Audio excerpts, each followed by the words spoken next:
They were fighting a lot back in those, like 2000. About the grapes. Yeah. Big fight. Oh, that was about 06. You were there for that. That was the fucking huge fight. Anthony eating grapes somehow pushed Opie over the edge. Yeah. It's like a marriage, though, man. You know, it's like Siskel and Ebert. You get on each other's nerves. It's a part. When you're collaborating creatively for 4 hours a day, it's amazing. There's been very few blow-ups, honestly, even behind the scenes. It really is. Jimmy's not just fucking putting a nice shine on it. It really is amazing that those two haven't fucking killed each other. Or me and Ant, or me and Oprah, or me and fucking one of the... It's like, because we're all in the same room together, but it's like you find, like, you know, there's times where Ant will say something like, ugh, or Oprah, but it's like it goes away quickly because there's so much more to talk about, and then it's gone. And I'm sure I do the same. It's like your friends.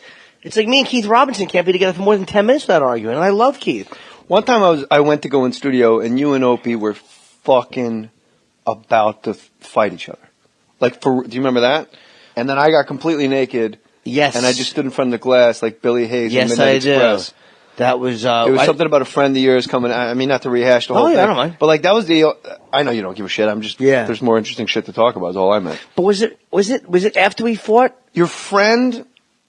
Opie I think, was like, well, we'll have him on, and then made him wait or something. It was a buddy of yours, a comic. It was Bill Burr. I think we had already... was that the Bill... Because I think somebody wasn't really heard of, like a Yogi or a Gogi. Or Yoshi or something. Yoshi. Maybe. Okay, it may have been a different one. And it just started small, and then it just got fucking... And what's amazing, when there's a 3-person dynamic, when 2 people are fighting, the third person will go, all right, you know, and then I think it's about 60 seconds in, you don't hear a fucking peep from person 3.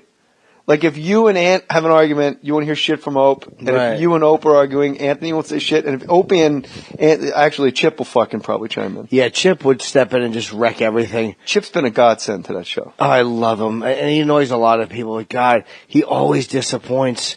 Always. And when people try to lead Chip, he just never gives you anything. When I said the words Chip Chipperson when Colin was on this podcast, he literally clutched his heart. And it wasn't something he planned out. It was so visceral and immediate. Like, you say Chip. I go like Jimmy Norton's Chip. Jimmy Norton's Chip. Oh!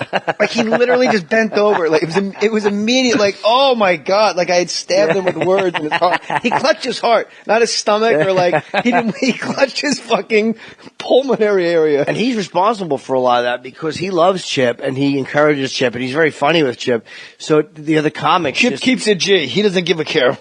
Yeah. That's why I like Chip the most, you know? Through all these trials and tribulations, he keeps it G. Oh, he just loves how awful Chip is. He can't... Chip keeps it PG. Yeah. Let's keep it PG, people. So yeah, I mean, O and A are fascinating that they haven't fucking killed each other. And then I got obsessed with driving on a fucking napkin on my dashboard, I'm murdering people on the freeway, writing and swerving. Is that I got obsessed with comedy teams. Right. That they always hate each other. Like Siskel and Ebert hate each other. And then we got obsessed. They used to. Yeah, used to. Yeah. But probably one still hates the other. Yeah, I can't say anything, but... But what's amazing is comedy teams that hate each other is what they don't realize is separately they both are bags of shit. Yeah, they become...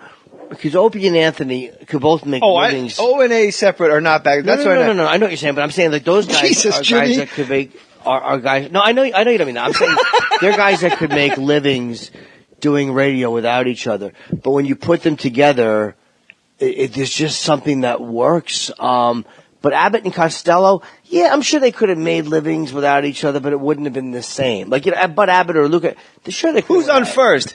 Just long silence. Yeah, exactly. Well, the guy who hit the ball. Fuck, you're not getting this. Yeah, so they kind of need each other. I think they both know that, too. Like Martin and Lewis hated each other. Did they? Well, Martin, I don't think Dean really gave a shit about anything in his life ever, except booze and pussy. Right. And playing golf. But Jerry...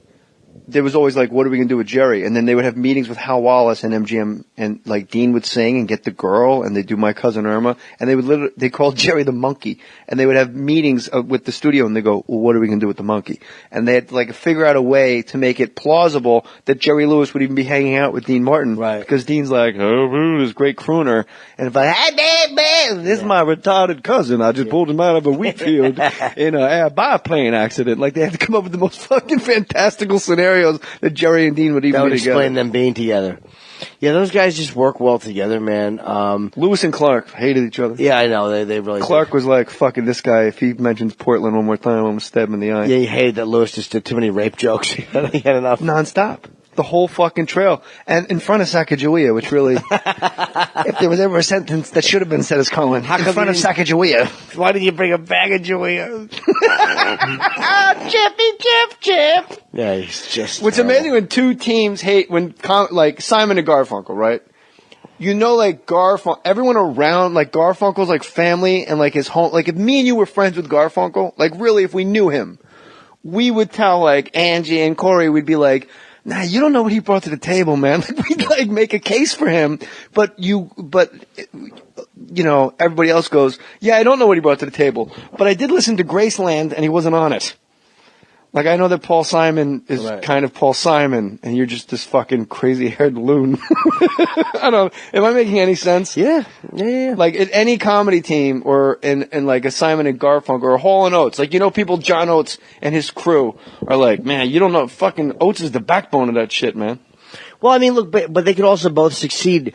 Like, you know, Paul Simon could succeed without Garfunkel, and vice versa. I mean, no, it's not vice versa what I'm saying. You don't think Art could succeed without him? Well, why hasn't he? He's busy. He's busy. He goes to the Emmys in a fucking Tux t-shirt. He's like, hey, look at me, I'm Wacky Art Garfunkel. Like Ray Manzarek just goes on talk shows to badmouth Jim Morrison. It's like, really, Ray? Why don't you fucking put down that hatred? Right. Drop the rock, Ray. All right, let's talk about rape more. Sure. I can never get enough. You, and this has been well documented on the Opie and Anthony show, have you actually been peed on? Sure. Are you a lonely guy in real life? Sometimes yes, sometimes no. I mean, you know, lonely. I'm always around people, but yeah, I spend a lot of time. I'm done by 10:30 in the morning. I'm home for hours. Sometimes I'll go to the gym. Sometimes I'll nap. But it's a lot of sex addiction shit. It's a lot of fucking on the computer and a lot of calling escorts. Not even seeing them sometimes. Just edging and fucking keeping that high going. But if you want to kill yourself after your Comedy Central special, which is like a pinnacle, it's what everyone's in the business to do, is to do a Comedy Central special. Yeah. And Epix TV does it first. Epix has it first, right? Yeah, first. And then they sister it to Comedy Central. Comedy Central. You get both Viacom. I mean, that's your second special too. Yeah. So that's like a pinnacle giant thing, and you leave and you're contemplating hanging yourself because you fucking, for some reason, you don't like the way the audience is lit. That makes me go, Jimmy, you know, relax a little bit. You've completely succeeded. You've succeeded your wildest expectations. You know, it's funny. After Patrice died, like, if you think things like this be put in perspective, I was driving with Kenny, and I'm like, hi, Jimmy. Oh, it's just exactly what it's like, too. It's like fucking hanging out with Melba Toast. Just fucking. She was good, though, Melba Toast. Yeah, she had her run. Mom's Maybelline Melba Toast. So we were driving, and just the windows open, and it was freezing out. And I just thought of something stupid. I was like, you know, Patrice would love right now to just feel how cold it is. It's like, why do I want, like, he's dead. Like, the finality of him being dead. And, like, you worry about this nonsense, you idiot. Like, and here's, it's hard to explain, like, how a weird moment like that, like, it's, like you said, it's a weird thing you think of when you jump off the bridge. It was a weird thing, of just feeling that cold. And it just was like a really concrete, a very clear image of him, how much he would love to be able to stick his hand out the window. And, like, how could I stress about things when I'm alive? Like, it sounds like a really corny epiphany, but. No, not here. I worry, I panic and I worry about nonsense. And it's like. I think Patrice Mohr would have liked telling you to roll up the window, you fucking idiot. Yeah, I'm black. Yeah, he would have ridiculed. God damn! Yeah, he would have ridiculed me for having the window open. But it was just one of those Jimmy has his fucking hand out the window like a fucking child. He would go crazy. You do that thing where you catch the air with your hand like an airplane wing. I love doing that. And he would mock you for that. Yeah, I love just doing like that little motherfucker, 3 years old. That great, amazing laugh of all time. But what is it? Why? I guess sometimes just the way your hard drive is installed that you get obsessive and you seem to not see the light in you that everybody around you enjoys. I never, but I don't even like to say it most of the time because whenever you say stuff like that, people think you're fishing, and I never am. But I mean, in a context of a discussion, I'll say it like as a removed thing. But if I was feeling it right now, I wouldn't say it because then it sounds like there's nothing worse than some fucking needy. You know what I'm talking? It's nobody likes me, right? Oh no! But you saying like your jizz bag stuff and like you, it's not. It comes to a point where you go, oh, this isn't shtick. Like Jim probably doesn't feel about himself the way everyone around him feels about him. Like you're really like one of the great like if you just chop the fucking world into pieces, these are the great comics. And within that capsule of like Carlin and Patrice and all those guys, you certainly make that cut. And you are a guy that when people are around you, I mean, me, for example, I'll just talk about me and my wife. You make us very happy. Oh, and when we listen to the show, you make us super happy. So it's always fascinated me that people giving light and giving that laughter, it does sound fucking gay.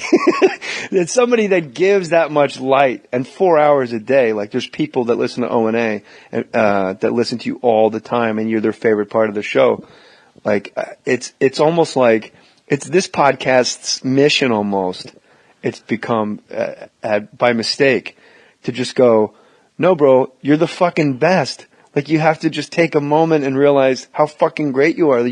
When you were in Jersey at a urinal in high school, if I showed you this fancy hotel suite. Right. And showed you this itinerary and this week has been bananas coast to coast.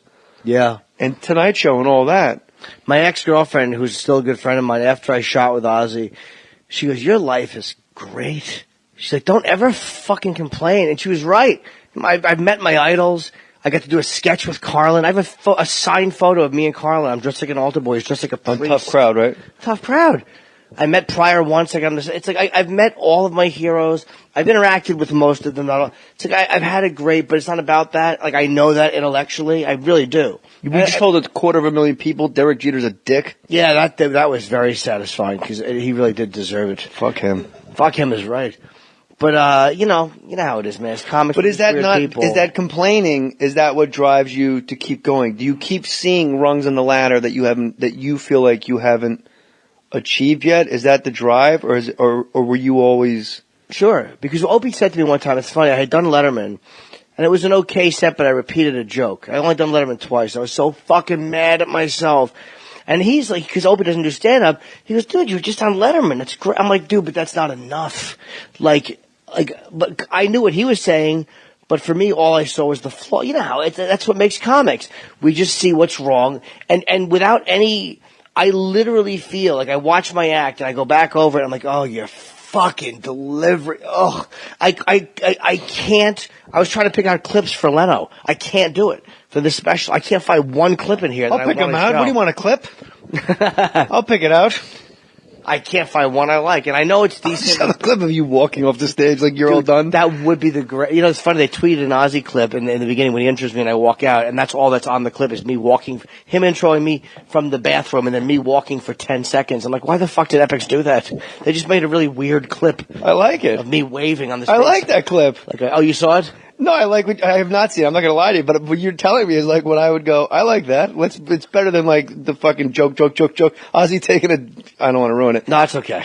Ozzy introducing little Jimmy Norton. From the bathroom, yeah. And then you just fucking walking without saying a word. That's a clip that catches my attention. Yeah, I just don't have any viral video ability. I really don't. What would make, in 5 years, you paint me a scenario where you're sitting back and you go, I don't know anything to fucking complain about.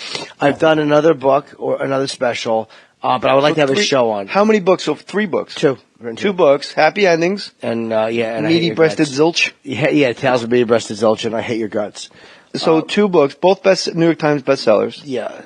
Okay. I would like to have a show that's. I've written a show. Well, hold on a second. Oh, you've written 2 New York Times bestsellers. Yeah. You barely got out of high school. Yeah, I dropped out. Oh, all right. You didn't get out of high school. Let me finish. Yeah. You didn't get out of high school. Yeah. And you're a best-selling author like, somebody that would be a best-selling author. Yeah, like another person from like that other guy. Yes. That guy that sells books or something. Yes. Fucking So home run. So another book, another special. I would like to, but I want a show on the air. I want a show that's good. And I've written one that I like a lot, but it's just, I haven't been able to sell it. It's depressing because I'll sell that shit. I can sell Snow to an Eskimo in a room. Put me in a fucking room. I'm not even kidding. I'll fucking sell that shit. I should bring you in on it because I'm not happy with it. I don't have to be in it. I'll just be, I'd love to have you in it too. I'll fucking sell it and you'll toss me a fucking bone. I'll sell that shit. Yeah, maybe I'll sell it to a weird network. You know what it is? I'll sell it to Wii or something. I look fucking odd. OUI. That was a great one. I used to jerk off to that magazine with fucking Pia. Yeah, I'm going to bring it back as a network. I'm unpleasant looking on camera, I think, is the problem. Not in real life? In real